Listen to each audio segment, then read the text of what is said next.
Hello, it's very nice to be... And... you might as well be in London while you're being. A fantastic place. Cosmopolis. People from every corner of the earth, every creed, every religion, every culture come here to vomit in minicabs. Sometimes, you know, you might take it for granted, you see. You might get this notion that there's a better life for you elsewhere, because that's what happens to people. They get stressed out somewhere like this. They think, you know, we should, I don't know, go to the country, somewhere shire. It's a very bad idea. I grew up in the country. You don't want to go there. You've got everything here. You're not going to realize your dreams somewhere else. You can do it all here. You can be trapped in traffic in Tufnell Park for 20 years and you'll never have that experience anywhere else. You don't want to go to the country anyway. Most of you know nothing about it. You talk about it all the time, you read about it in Sunday supplements. You're never going to go. Why would you go? It's a disgusting place. It's always wet, even when it's dry. And there's nothing there. Farmers aren't really people. You know this. They're just necessary. We need somebody to kill cows. Cows are supposed to be killed, en masse as well. I have a certain, very limited sympathy with vegetarians. You know, I don't mind if you're vegetarian because you had an accident or something years ago. You fell down some steps and now you can't chew properly. I don't mind that. But I'm vegetarian on principle stuff is wrong. You're supposed to eat the cows. They're big, lumbering, stupid things. They'd be everywhere if we didn't eat them. In the library and everything. Nobody actually wanted them originally, you know?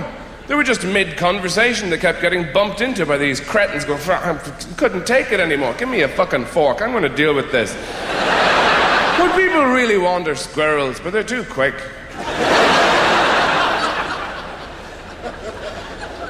Don't go to the country. When is the last time you spoke to somebody from the country? Would you ever have a conversation with these people? What did you do today? I had some soup. Oh, for fuck's sake. Give me Please, give me a cappuccino before I pass out. I need a mugger. I need a healthy injection of cynicism right now. And of course these people are friendly. Of course they are. They talk to you. They haven't spoken to a real person in years. And they bring you into the house and they dry all your clothes even though you're not been in the rain or anything and offer you the local thing. You must try the local stuff. Don't eat it. You know why it's local? It's shit. That's why it's local. You eat it, you'll turn into one of them. You go red, you start spouting bigotry and eating tweed with lamb fat dribbling down your chin. Don't go near any of that stuff. People say, I'm going to go, it'll be great, we'll have a solar panel toilet, we'll get the whole family thatched.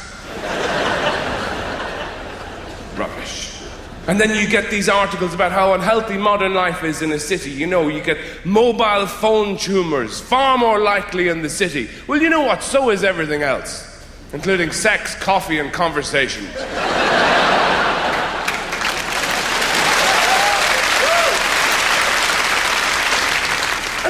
The conversations are totally different as well there. You're sophisticated people. You meet up every 9 months to have a coffee with somebody and bitch about your best friend who's not there. I hate them more than you do. Here they come. Hi, how are you? Do you want a Nimbugino? And in the countryside, because there's nothing to do, you know what people do there? They go to each other's houses, they come to your house and drink tea all fucking day. They crawl for 12 miles to come and drink tea because there's nothing else to do. And what people do there, it has its own kind of native hostility, you know. They bring out all the food in the house and put it in front of that person and say, there, eat that.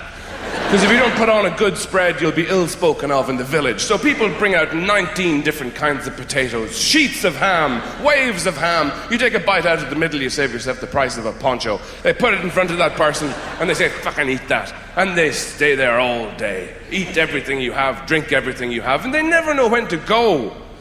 You know, they're not sophisticated. They sit there. You're there 1 o'clock in the morning with the grandfather clock between your pajamaed knees, staring at the motherfucker saying, please, go home.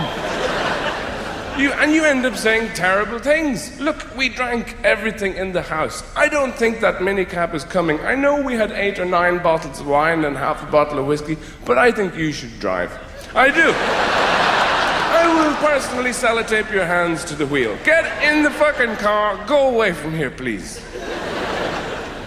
And then, you know, there's the extreme version of that idea of escape. People think they'll emigrate, and that's it. The new life will be somewhere else, much better than here. I can't take it anymore. And where would you go? People fling themselves all over the planet. People end up in Australia. Why would anybody want to go there? What is the point of that country? I usually never leave the house, but we all went to Australia recently. The whole family. It was a ridiculous place. Located 3/4 of a mile from the surface of the sun. People audibly crackling as they walk past you on the street.